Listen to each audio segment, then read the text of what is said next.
Ko'z osti atrofiga tilla rangli niqob qo'ying va 5 daqiqa ichida yosharing. Bu niqobimiz ko'zlardagi charchoq, ko'z ostidagi qora rangli doiralardan bo'rsimda xalos etuvchi yana bir ajoyib niqob hisoblanadi.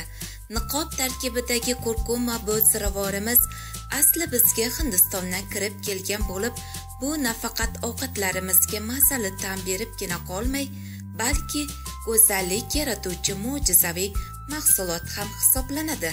Niqobimiz tarkibidagi kurkuma ziravori yuz terisini yoshartirish va yorqin qilish xususiyatlariga egadir.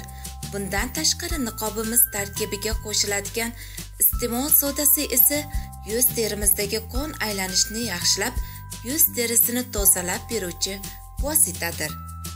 Eslatma, bu niqobimizdan keyin ko'z ostida qizarish hosil bo'lishi mumkin, lekin bundan aslo xavotirga tushish kerak emas, chunki o'sha paytda bu sohada qon aylanish kuchayib, yuz terisini kislorod bilan ta'minlayotgan bo'ladi.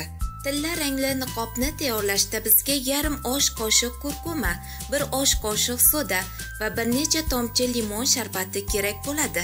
Hamma mahsulotlarimizni aralashtirib, bo'tqa holatiga olib kelasiz.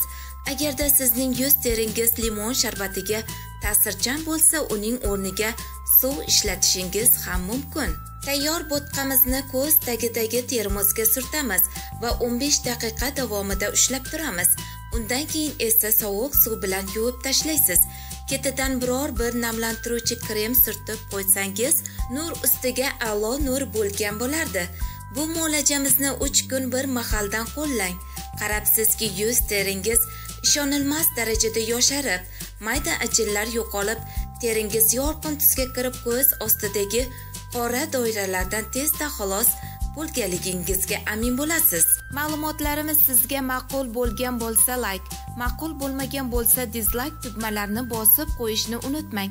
E'tiboringiz uchun rahmat.